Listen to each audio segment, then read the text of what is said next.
প্রশাসন কি করে? ছাত্রী মরে, নতুন কলায় ছাত্রী মরে। প্রশাসন কি করে? তিন সাহেব কি করে? নতুন কলায় ছাত্রী মরে, নতুন কলায় রক্ত পড়ে। তিন সাহেব কি করে? ক্যাম্পাসে লাশ পড়ে। তিন সাহেব কি করে? প্রশাসন কি করে? ক্যাম্পাসে লাশ পড়ে। 53তম আবর্তন আমরা আমাদের যে 8টা দাবি জানানো হয়েছে সেই 8টা দাবি এখন পাঠ করব। সাথে গতকালকে বিসি ভবনে যাওয়ার পরে সেই 8টা দাবি নিয়ে তারা কিছু টুকটাক কিছু দাবিগুলোর কথা বলছে, সেটা আমরা দাবিগুলোর সাথে বলে দেব। প্রথম দাবি, এই কাঠামোগত হত্যাকাণ্ডের যথাযথ বিচার করতে হবে।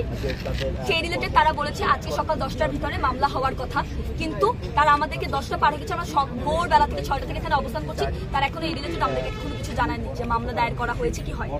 2, পর্যাপ্ত ল্যাম্পপোস্ট, ফুটপাথ, রোড সাইন ও স্পিড ব্রেকার স্থাপন করতে হবে এবং যানবাহন স্পিডোমিটার বাস্তবায়ন করা হবে। 3, নিহতের পরিবারের যথাযথ আর্থিক ক্ষতিপূরণ দিতে হবে। এই বিষয়ে গতকালকে আমাদেরকে জানানো হয়েছে, তারা আমাদেরকে সবার সামনে বলছে তারা নিহত পরিবারের সাথে আলোচনা সাপেক্ষে এই কথাগুলো বলবেন। আমাদের শিক্ষার্থীদের ছোট মাথায় এটা বোধগম্য হয় না, কোন বাবা মা তার সন্তানের ক্ষতিপূরণ নিয়ে আলোচনা করতে তাদের সাথে রাজি হবে না। 4, মেডিকেল সেন্টারের জরুরি সেবায় মানোন্নয়ন করতে হবে। আমাদের মেডিকেল সেন্টারে হচ্ছে নাপা ট্যাবলেট বাদে আর কিছুই পাওয়া যায় না। আমার মাঝে মধ্যে মনে হয় ক্যান্সারের রোগী নিয়ে গেলেও তারা খুব সম্ভবত বলবে যে নাপা ট্যাবলেট দিলে ঠিক হবে। এই পদ্ধতিটা, এই বিশাল বড় মেডিকেলের যে সিস্টেমটা, সেটা চেঞ্জ করতে হবে। বিভিন্ন রকমের প্রকল্প গ্রহণ করা হচ্ছে, কিন্তু এইসব ব্যবসায়িক প্রকল্প বাদ দিয়ে সর্বপ্রথম আমাদের মেডিকেল সেন্টারটা প্রতিষ্ঠা করতে হবে, মানোন্নয়ন করতে হবে। 5, রেজিস্ট্রেশন বিহীন সকল যানবাহন ক্যাম্পাসে নিষিদ্ধ করতে হবে এবং রেজিস্ট্রেশন প্রদান স্বচ্ছতা নিশ্চিত করতে হবে। রেজিস্ট্রেশন বিহীন যত যানবাহন আছে তা তো বন্ধ করতে হবে এবং রেজিস্ট্রেশন জড়িত স্বচ্ছতা বলতে আমরা ঠিক যেটা বোঝাচ্ছি, শেষবার যখন রেজিস্ট্রেশন করা হয় তখন 900 অটো রিক্সার কাছ থেকে প্রতি রিক্সা চালকের কাছ থেকে 4,500 টাকা করে নেওয়া হয় রেজিস্ট্রেশন জড়িত হবে। কিন্তু আমাদের ক্যাম্পাসে শুধুমাত্র 300 রিক্সা চালককে হচ্ছে রেজিস্ট্রেশনের যে কাগজটা সেটা দেওয়া হয়। আমরা জানি না কোন ক্যাম্পাসের প্রশাসন রিক্সা চালকের টাকা মেরে বড় হতে পারে, কোন ক্যাম্পাসের রিক্সা চালকের টাকা মেরে বড় হতে পারে। এই স্বচ্ছতা আমাদের সামনে দিতে হবে, লাগলে প্রতি চত্বরে আপনাদের টানাতে হবে কোথায় আপনাদের টাকা গিয়েছে, কোথায় আপনারা কোন টাকা ব্যয় করেছে। 6 নাম্বার, সকল রিক্সা চালকের প্রশিক্ষণ পূর্বক রেজিস্ট্রেশন নিশ্চিত করতে হবে। রিক্সা চালকদের প্রশিক্ষণ বলতে কিছু নেই, সন্ধ্যার পরে তারা বেপরোয়া ভাবে রিক্সা চালায়, রাত হলে তারা বেপরোয়া ভাবে রিক্সা চালায়। এমন দৃশ্য আমরা চোখের সামনে দেখেছি। আমরা তো জানি না রিক্সা কিভাবে চালায়, এতটুকু জানি অথচ 2টা তার মিলিয়ে তারা রিক্সা চালায়। এটা কিভাবে হয় আমরা জানি না। তাদের কোনো প্রশিক্ষণ ছাড়া, হেডলাইট বিহীন, অনেক বলতে হচ্ছে স্পিডের সমস্যা, এইগুলো বিহীন তারা করে, এইগুলো বন্ধ করতে হবে। যেহেতু আমরা বলি আমরা আবাসিক ক্যাম্পাস, আমরা আমাদের বাসাবাড়ির ভিতরে সুস্থ যানবাহনে চলাচল করতে চাই। এবং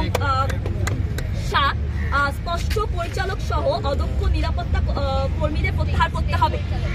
স্টেট পরিচালক বা স্টেট পরিচালক থেকে শুরু করে আমরা যদি একদম ন্যূনতম নিরাপত্তা কর্মীদের কথা বলে থাকি, আমাদের বন্ধু যে জায়গাটায় মারা গিয়েছে সেখানে মাথায় 2টা গেট আছে, একটু একটা জায়গার ভিতরে। Double million offer, Walton fridge কিনে পেতে পারেন 20 লক্ষ টাকা, রয়েছে কোটি টাকার নিশ্চিত উপহার। সেই গেট খুলতে কেন রাত্রেবেলা সেই সন্ধ্যার সময় কোনো নিরাপত্তা কর্মী ছিল না? কেন আমাদের বন্ধুকে রিক্সা চাপা দিয়ে উপর থেকে মাথার উপর চলে যাওয়ার পরেও একটা রিক্সাকে ধরার মতো প্রশাসনের কোনো মানুষ ছিল, কোনো নিরাপত্তা কর্মী ছিল না? সেই উত্তর আমরা চাই, সেই নিশ্চয়তা আমরা চাই।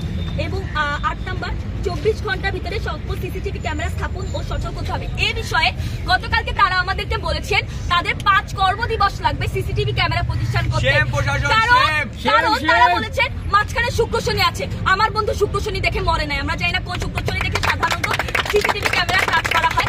আর সিসিটিভি ক্যামেরা কাজ করতে আমরা অন্তত বুঝি যে 5-6 ঘন্টার বেশি যদি সিসিটিভি ক্যামেরা বাইরে থেকে আনা হয় লাগার কথা না। সেই চাপে পড়ে তারা বলছে তারা 24 ঘন্টার ভেতরে গুরুত্বপূর্ণ স্পটে, তারাই জানেন গুরুত্বপূর্ণ স্পট কোনগুলো, আমাদের মধ্যে তো সবই গুরুত্বপূর্ণ স্পট, তো তারা গুরুত্বপূর্ণ স্পটে হচ্ছে আজকে 24 ঘন্টার ভিতরে সিসিটিভি ক্যামেরা লাগাবেন।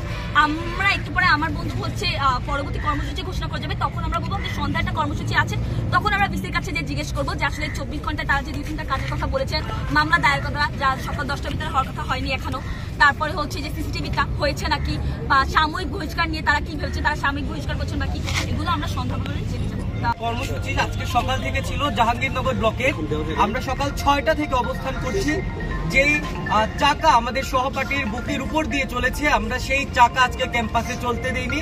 সকাল 6টা থেকে ডেইরি গেটে আমাদের জাহাঙ্গীরনগর ব্লকের কর্মসূচি, অবস্থার কর্মসূচি ছিল। কোনো যানবাহন ক্যাম্পাসে প্রবেশ করতে পারেনি, ক্যাম্পাস থেকে কোনো যানবাহন বাইরে যেতে পারেনি। এবং সবথেকে গুরুত্বপূর্ণ, আমাদের 7টার সময় বেগম খালেদা জিয়া হলের সামনে থেকে মোমবাতি মিছিল বের করা হবে।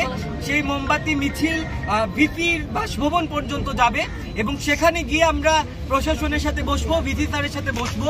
আপনারা জানেন আমাদেরকে আশ্বাস দেওয়া হয়েছিল মামলা করার কথা, বিভিন্ন জায়গাতে সিসিটিভি ক্যামেরা বসানোর কথা, তদন্ত কমিটির কথা। সেই প্রত্যেকটা কাজ কতটুকু আগালো, আসলেও আগালো কিনা, সেগুলো আমরা আজকে 7টার সময় মোমবাতি মিছিল নিয়ে ভিসি স্যারের সাথে দেখা করব। খালেদা জিয়া হল থেকে শুরু হবে সেই মিছিল এবং তার পরবর্তীতে সেই কাজের উপরে নির্ভর করে আমাদের পরবর্তী কর্মসূচিগুলো ঘোষণা করা হবে।